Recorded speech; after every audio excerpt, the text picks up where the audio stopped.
So the last couple of days, it's been a lot of talk about recording and committing to sounds. Some people have even said that 80% of the mix is done while tracking. I don't know if that percentage is right, but I know it's a lot of percentage that's going into when you're tracking and committing to sounds.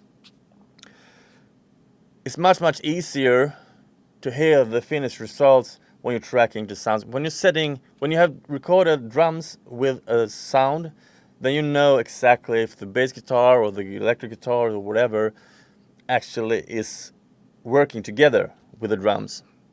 And you can hear how the whole mix is coming together while you're tracking. So it is a big benefit to do it like that.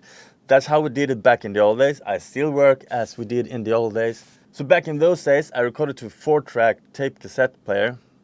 Then I moved on to a 8-channel reel-to-reel player, and then later on ADAT, and of course now I use DAW as the rest of us. But I work a little bit like in the old school. I still use my hardware. I have my console. I have my 52-channel console here. I have my output board gears with EQ and compressors. And I always commit to the sound while I'm going into my DAW. So my DAW, I don't have any plugins on. The only plugins that I'm using right now in my DAW are some reverbs. And those reverbs are not even there to make a mix of the song. They're just there to make me get a feel of what I'm going through. So I thought that we were gonna listen to the tracks. As you can see, all the faders are in Unity. There's no EQ, there's no nothing. Only thing I have done is on the bass guitar, I have a little bit of high cut because there was some noise in the upper frequency that didn't sound that good. Otherwise, just they are flat. As you can see, the faders are flat. I have no things going on in the computers. So I thought that we were gonna listen to the track. After we had listened to the track, I'm gonna go down and we're gonna check out all the tracks, and I'm gonna talk about what I did and how I got there. So I wrote this song all by myself. This song is not even finished, but it's kind of there. There's small stuff still. I'm gonna put on some singing harmonies and a little bit stuff like that. This song has by no means been mixed whatsoever. This is just my pure raw sounds that I have tracked on my hard drive, and I'm going straight out here flat. So let's take a listen to it, and then we will break it down.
And every tear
Okay guys, that's my song. It's I know it's kind of slow, not much happening. I'm not sure if I'm quite finished with the song yet. I think I will put on some harmony vocals and a little bit stuff and a little bit other stuff. But as you can hear, it's a pretty good sounding song.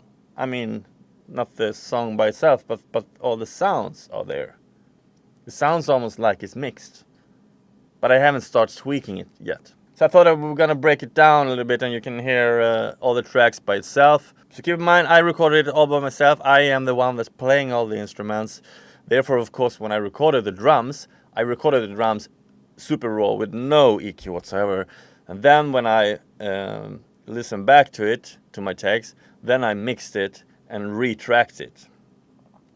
So I committed to the sound from the start. So anyway, the drums I used was a Pearl Export from back in the 1990s. It's a classical rock drum set. The microphones that I used was Subkick. I used a AKG D112 and I used an ADK A48, which basically is a U47 style tube microphone. Those three microphones were summed into one channel into an Neve style 1073 EQ and then into a Klark Teknik LA2A style compressor. Normally I used to use the DBX 163X, but this time around I used it for something else. So anyway, let's hear how the kick sounds all by itself.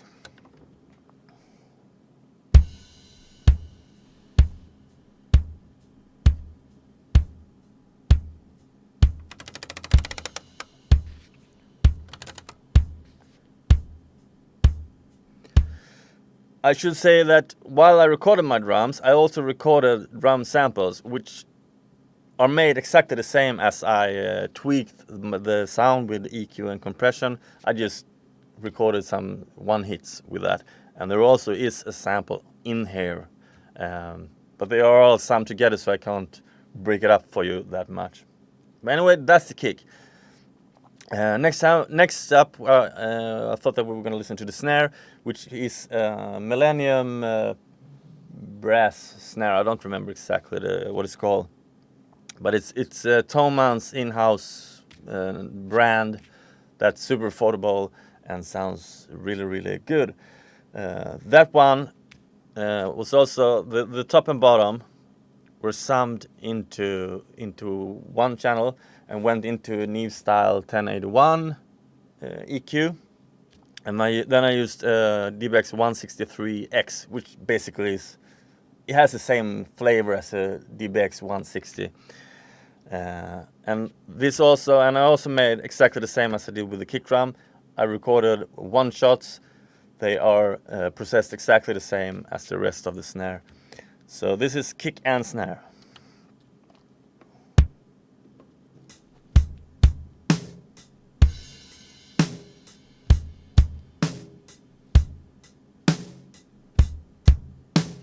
So as you can hear, it sounds kind of dull actually on their own. But once you hear it with some reverb, that's when it's starting to actually kind of sounds cool.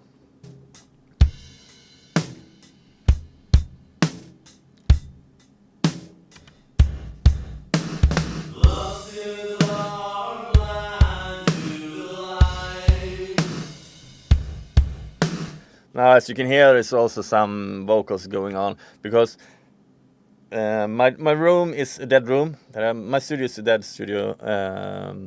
The studio room that I recorded is a dead studio.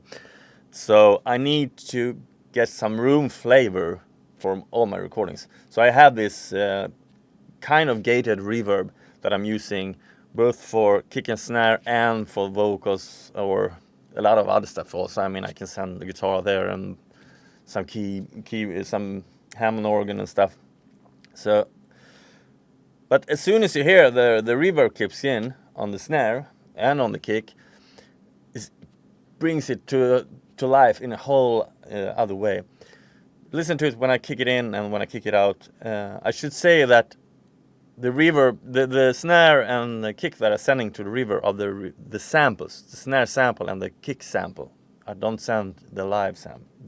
I don't send the live channel back. It's only the samples that I'm sending. This is without, and now with in.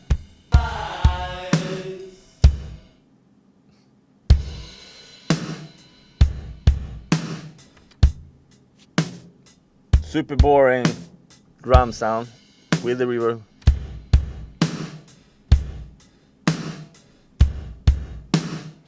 Okay, let's take out the reverb for a second. Let's go for the hi-hat. Not much going on. It's a boring hi-hat.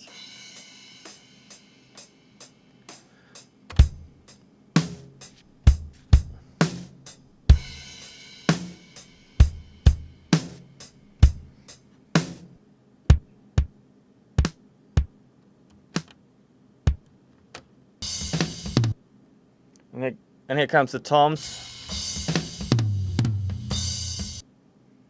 They have been gated, as you can hear. Kind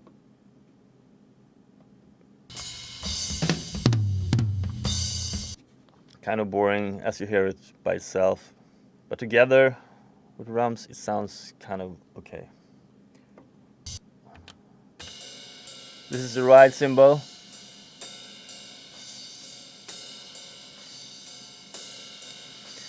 But most of the tracks that have been recorded, I'm going to use a little bit more top end later on when I'm mixing. But this is how it sounds raw.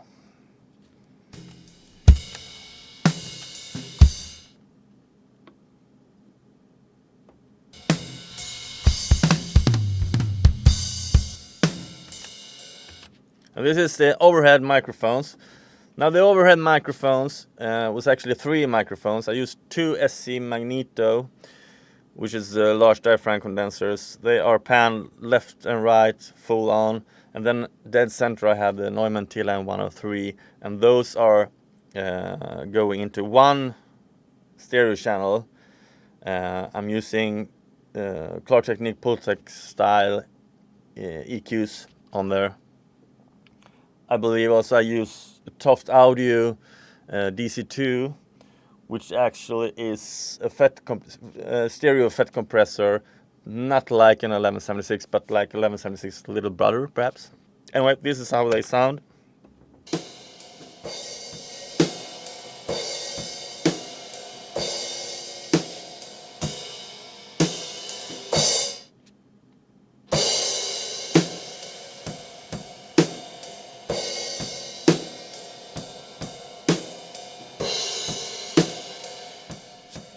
Yeah, I don't know.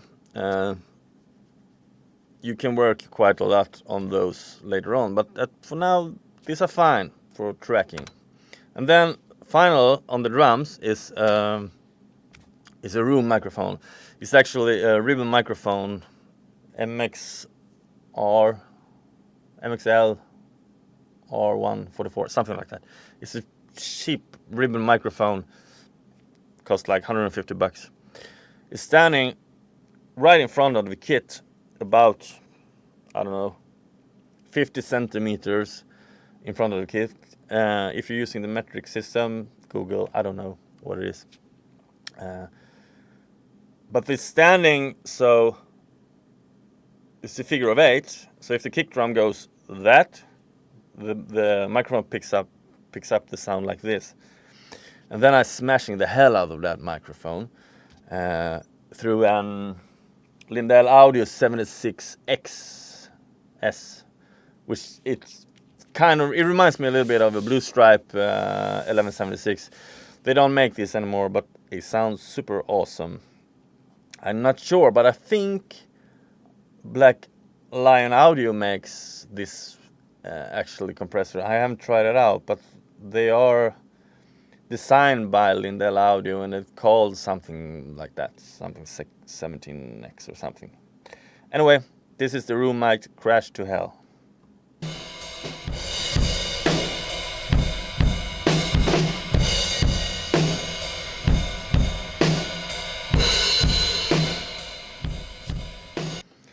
And if we put on all the drums, including reverb, then it sounds like this.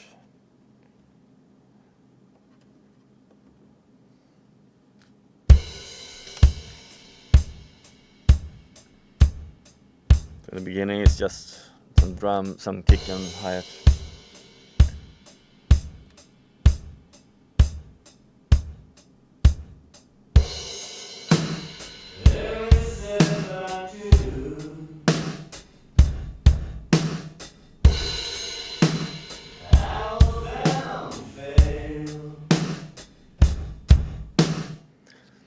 And of course, as you can hear, the vocal bleeding in here, but that's because they're sent to the same reverb to get a flavor that we're all standing in the same room recording, though this is a dead room and I am the only one performing.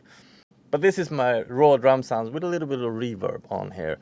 And to me, this is a good starting point when you're gonna mix later on.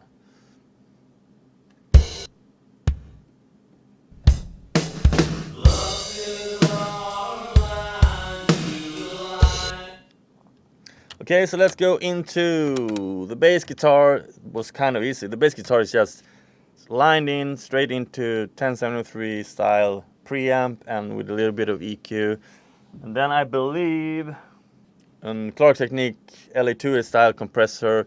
Then it went into an 1176 style compressor, also Klark Teknik I believe it was, or Warm Audio, I don't remember. And then it went into a Klark Teknik Pultec style EQ. There's not much to say. It's a bass guitar.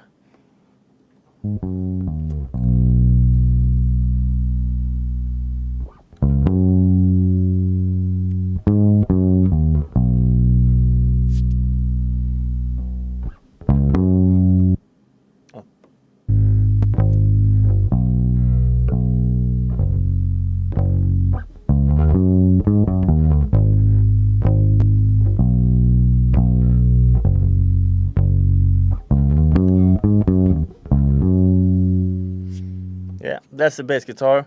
I know it's boring.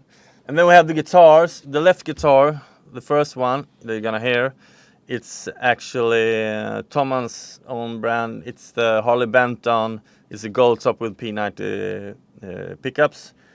It's going into a PV Classic 30, and I'm using the Neumann TLM 103, about 50 centimeters in front of the amp.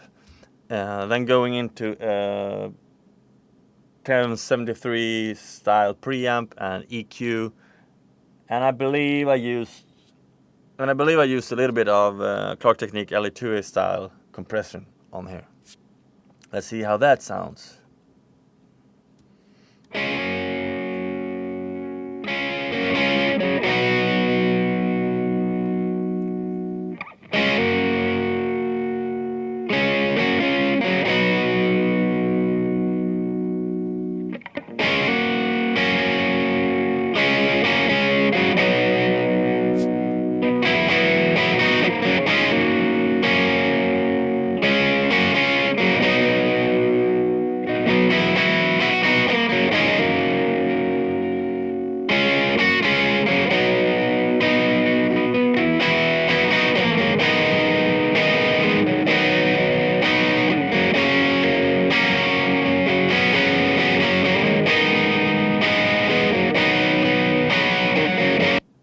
Okay, the other guitar, so I dubbed this guitar.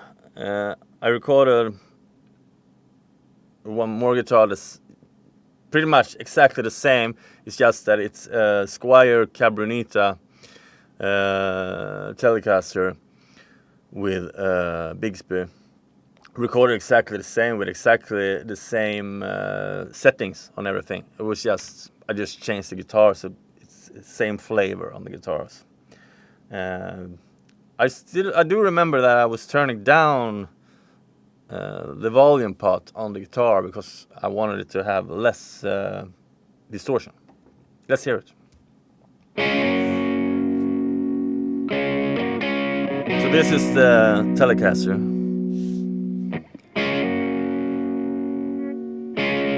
And this is And here comes the Les Paul.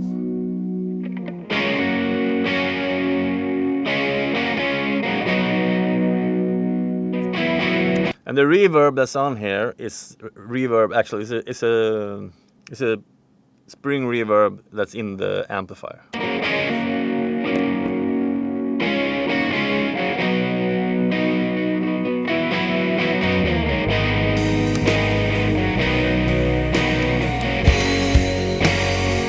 And let's put on some reverb.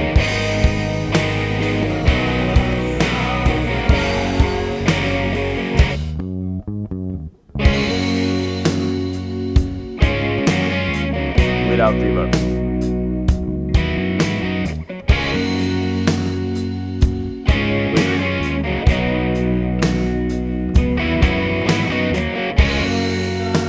So as you can hear, it's starting to become a song. You can hear, this is just drums, 2 guitars, 1 bass guitar, and a little bit of reverb. And it already started to sound like a song, like a mix.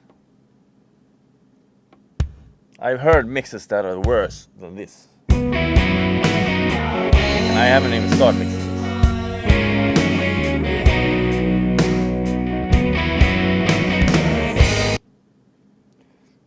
Okay, what else do? We have... let's go. We have a solo guitar, or solo, I don't know what to call it. Noodle guitar. And that's just, it's also the same, it's a PV Classic. I believe I recorded it with the Cabronita Telecaster. It's going into the PV Classic 30. And then I used actually a T-Bone STC, I think, STC 700 I think it's called. It's a T-Bone, it's Tom and In brand again. It's a tube microphone that they have, a large condenser. I guess it's supposed to be like an U47. It's a really good microphone and really affordable one. But that going into 1073 style preamp and EQ, and then I go into Klark Teknik Pultec style EQ after that. So let's hear how that sounds.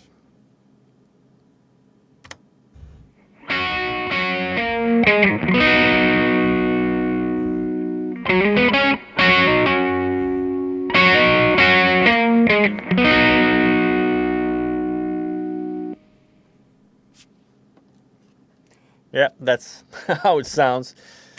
It's nothing special, it's just a guitar sound.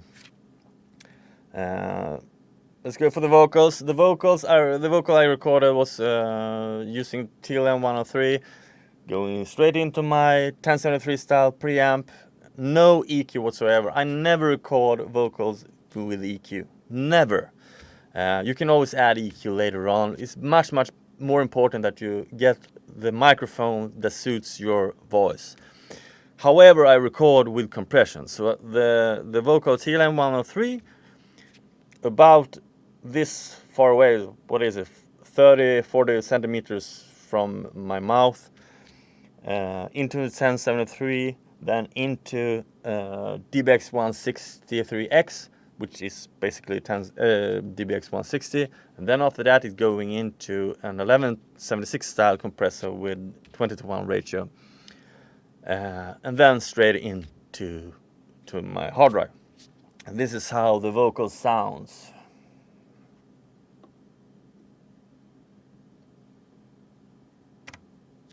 And this is without any reverb. Every step I took, I was bound to fail. Roads that led me nowhere, lost in the dark. And I used a lot of reverbs later on. I haven't, as you can hear, it's not been tracked with reverb, but I have some reverb. Just I know what kind of reverbs I want later on when I'm mixing. So I have this preset that I'm using, which is 3 different kinds of reverbs. First is the gated room reverb, kind of a slap delay that you heard on the kick and snare. The vocals also go there. There's some organ going in there and some other stuff, which I don't remember now. But for vocals, I'm using that one. Then I'm using a hall reverb, which is here, and then I'm using a plate reverb. So I'm blending them all. So let's hear how that can sound together. Vocals, first I'm playing the vocals with no reverbs, then we're gonna use, then I'm putting on the gate and the hall and the plate.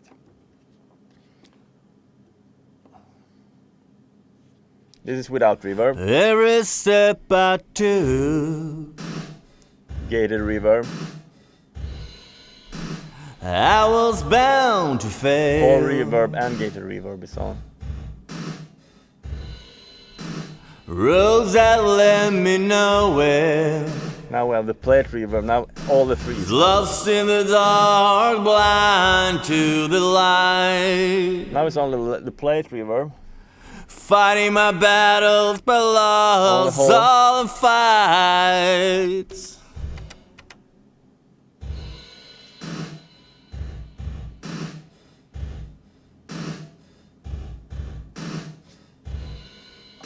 Yeah. So as you can hear, there's not a lot of reverb, but when you're blending 2-3 reverbs like this, it's, I don't know, it's even it out a little bit, and you can have quite a lot of reverb, but it don't take over the mix that much. But still, this is not a mix. This is just my raw files and some reverbs that you're hearing. So let's hear the drums. Let's hear with bass guitar and everything.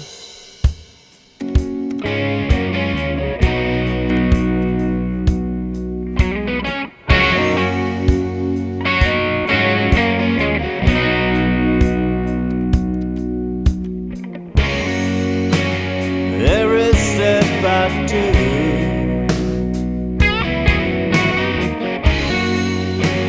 I was bound to fail.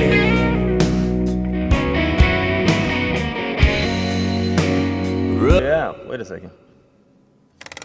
Wait a second. There is, we have some keys here I forgot about. This is an electric piano, a Wurlitzer I think it's called.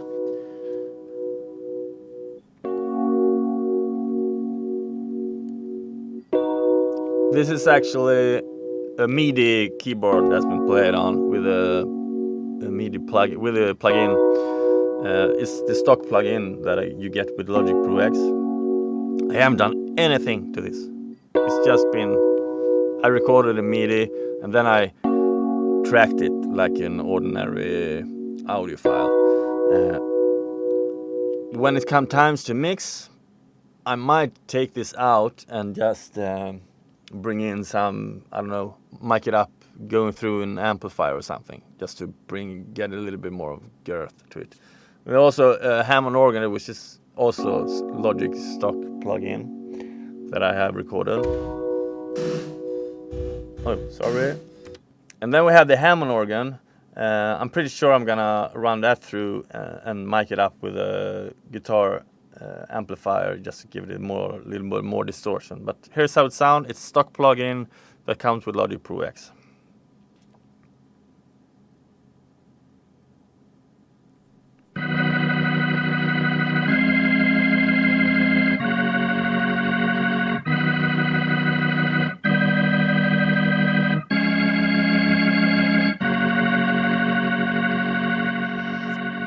Yeah, so that's all there is to it actually. So let's hear it, how it sounds with everything. As you can see, it's pretty much leveled here at Unity. There's no EQ, there's no compressors from the racks. This is just my raw tracks, and this is how it can sound the whole mix without any processing afterwards. When I'm gonna mix this, I probably will a lot of top end. I will use some more compression, but as you can hear, we're pretty much there. There's not a whole lot of much more to do to this mix to make it finished. Anyway, this is me just showing stuff. I thought that this could be cool to show you guys how it is when you're committing to sound while you're tracking, because I know that a lot of people sitting in your bedrooms and you don't have any hardware and it's hard to commit to sound while you're tracking. But I still would like to urge you to get like a channel strip with some EQ and some compression, and so you actually can commit to the sound. Even if you don't record a whole drum set, perhaps you're sitting with an easy drummer, those are already committed to, they already have a sound. But then when you're recording your guitar and vocals and stuff, then you can tweak on your way in. You can do what I do. Anyway, this is just me ranting about stuff again. Until next time, please hit the like button. Please subscribe to my channel. Let the springtime begin. Goodbye. Enjoy. Every restless night, they brought me here, they made me stronger than life.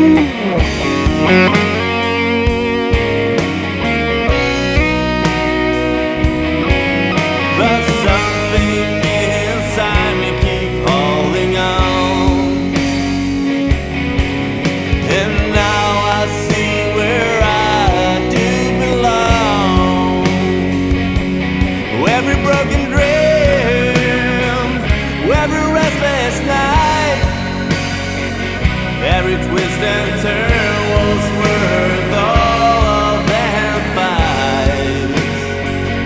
Every broken dream, every restless night, they brought me here, they made me stronger than life.